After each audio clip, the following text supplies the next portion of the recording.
Armed with a Roland MV8000, RZA has become the ninja master of slice and dice sampling.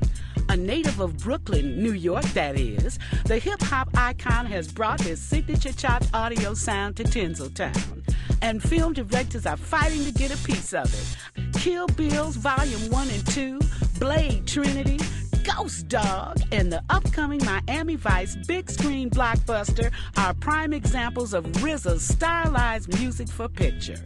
However, film is just one piece of RZA's creative catalog. As a founding member of the Wu-Tang Clan, he played a vital role in shaping the hip-hop history by contributing to dozens of influential releases. With his custom-painted MV8000 in tow, RZA paid a visit to Roland U.S. headquarters recently.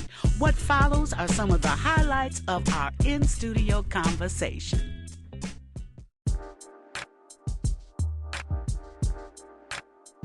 Man, how I got into this MV8000 is kind of crazy because I was working on a movie called Blade Trinity, right? And every time I get a new project, I strive to get a new machine. So I'm in the store, and I've seen the Roland MV8000 a few times in the store, played with it, but never went for it. And I own a MC909. And the 909 got a function on it, the turntable emulation, which to me is one of the best time compressors made for digital audio. So I said, let me try the MV8000. So I bought it, took it home, stayed on it 6, 7, 8 hours, couldn't make a beat. You know what I mean? First thing I did was call the guy at the store the next day, cursed him out. I was like, yo, how come I can't import my CD file without importing the whole song? And he was like, I don't know what you're talking about. Let me call somebody from Roland. And I get on the phone with the guy. The guy's like, I think I know what the problem is. And what happened, I wound up getting the old software. And he put the new software in. And he spent about 5 minutes with me, just showing me a few things. And after that, I was hooked on the machine. You know what I mean? So it started off, start off with me with a bad attitude at first. Turned out, the MV is really one of the most user-friendly drum machine type of sampler out there, because unlike the MPC, the access to your sounds and how you want to edit your sounds and all those things is at a snap of a button. So far, I probably made over 150 beats inside this machine since then.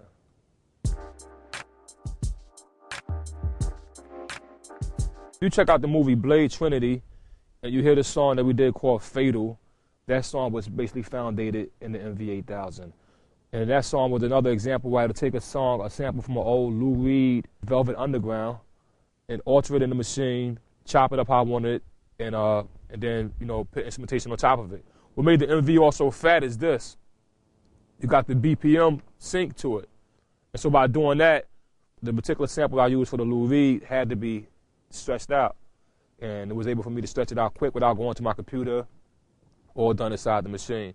So listen for that song, Fatal. You'll hear some of the MV. And more than anything, really, for the newest project I'm working on right now, which is Only Built for Cuban Links Part 2, which is a follow-up to the Raekwon classic Cuban Links. And at least 60% of that album has been produced on the MV. And also the sound of this machine is also pretty crazy too, y'all.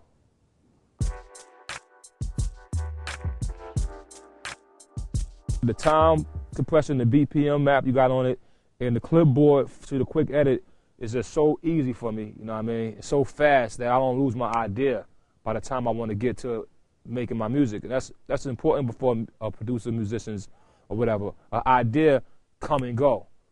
If you got to sit there for 10 minutes and to truncate this and do all these things you got to do to make your chop work, you forget what you was going to do. If you could do it quick and just put it there, it just helps out so much faster. It's like most beat machines are made for MIDI, and I haven't thought about combining MIDI and audio together. In the MV8000, I will say, bring both those worlds together in a unique way, because you get 8 tracks of audio, and with the pattern track, you get 9 tracks of audio, and up to 100 tracks, or 137 tracks of MIDI. But those 8 tracks of audio is important because that means that you could do the basic Pro Tools cut and edit style of producing. And a lot of producers is doing that now, and they're making computers on their laptop. So anybody who make their beats on their laptop, and you get tired of clicking your mouse and all the things that don't make it feel organic, a machine like this comes right in handy with you because you get your 8 tracks of audio, you know what I mean? And you get all your MIDI tracks, and they both go together like this, no problem. And also, this machine has a shift step record on it. And so in some cases, my phrases is off beat. There's no tempo I can find to match it. But I could just put the phrase in, step record it, go to the next step, put another phrase in, and no matter what the tempo is, being that this has like an audio machine, it's like a small little Pro Tools in this machine as well. You know what I mean? So no matter what the tempo is, it still stays on beat, you know what I mean? And that helped me out a lot too. For me on this machine, I actually done everything with it, you know what I mean? I've recorded vocals into it. I've used it, and it comes with a whole gang of internal patches. The 808 in here is just as good as the classic first original 808 ever put out. I use that maybe for 80% of all my beats. So the keyboard sounds, you either could play them on your pad or you can MIDI it up and play the octaves how you want it. So the sound that comes in it are very, very useful. But the way to get audio into it is also, to me, is more of a highlight. You got your turntable plug up right in the back. You plug your turntable right up to it. You don't need a mixer. You can plug in your mic. You can go in with your mic. You can plug in your guitar. Just last night, I think I recorded bass. One of the most famous pieces that, you know, every studio I go to, as well as I own myself, all my studios. I mean, it started with the 1080. You know what I mean? We up to what, the 5080 now? I mean, the 1080, I think, basically defined the West Coast sound. I mean, I bought a 1080 based on knowing that the West Coast guys was using it, you know what I mean? And I got one of those back up east. And some of the sounds in there, you know, the bass 101, the old Junos y'all put in there, that was one of the best modules that ever came out, you know what I mean? I think a lot of other modules copied it. But now I got the 3080 as well as the 5080, so I'm endless with that. I use many Roland products myself. I have the original Phantom. I have the Phantom with the sampler. One of my favorite of all, though, is this is one of my favorite. The second favorite is the MC909. Like I said, that turntable emulation feature that you put on that, and you know, you control the wave and the sound like that. You also could plug up and control your DJ lights with it. And I remember when I first bought it, I bought that on Kill Bill. Actually, that one is on Kill Bill. I used that for Kill Bill. And we actually went to Mexico when they was filming Kill Bill. And I actually had it in my room making beats, you know, for the film, right?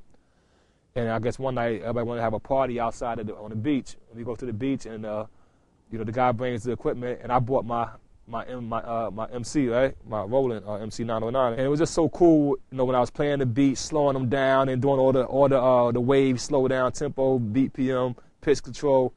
I entertained everybody there. The girls is going crazy. The homies is like, yo, what is that? What is that machine? You know what I mean? So that machine is not only a good machine for producing, but it's a great machine for live. If you're on stage, you can plug up your DJ light system to it, synchronize it with your turntables, especially with the new CDJs and all those type of things. You can sync right up to it, and you can really put on a pretty unique show. I did a tour in Europe where I took it with me for about 30 days. And I danced with a few crowds with it as well, you know what I mean?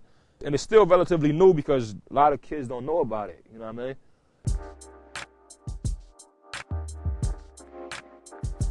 My first Boss product was called Mr. Synth. And when you listen to that song, Shimmy Shimmy Ya by ODB, that was Mr. Synth, which only cost me about $200.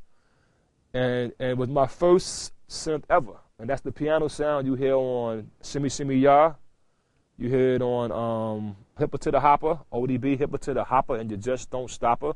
Really, that whole first ODB album, a lot of the bass and keyboards came from a Boss sound module. You know what I'm saying? And Boss continue, you know, I go back with Boss as far as the first Dr. Rhythms and all that. Anyway, you know what I mean? I've been a geek at this for a while. For people who don't got that pocket, you know, when you first starting out, you know, Boss, I think, offer products at a lower price that you could afford and still get the quality and definitely get the control you need over your sound to get you into the producing world. Yeah, y'all gonna look at this and say, hold on, I don't see that one in the store. We got this custom made. There's a guy named Bruce Furat, one of the great custom designers of all audio machines. And I had my MV8000, took it down to Bruce. We chose some colors, yellow and black, the Wu-Tang colors. And he customed it out and made it look like a fat car. Like, you know what I mean? Like it looked like I go inside my Suburban with this, you know what I mean? Now, the original design is cool as well. But if you really want to get crazy, take it down to Bruce Forrat and he'll hook it up to your own speculations. Cuba Link Part 2, Raekwon the Chef. Rock stars and smoking barrels. Watch out for it.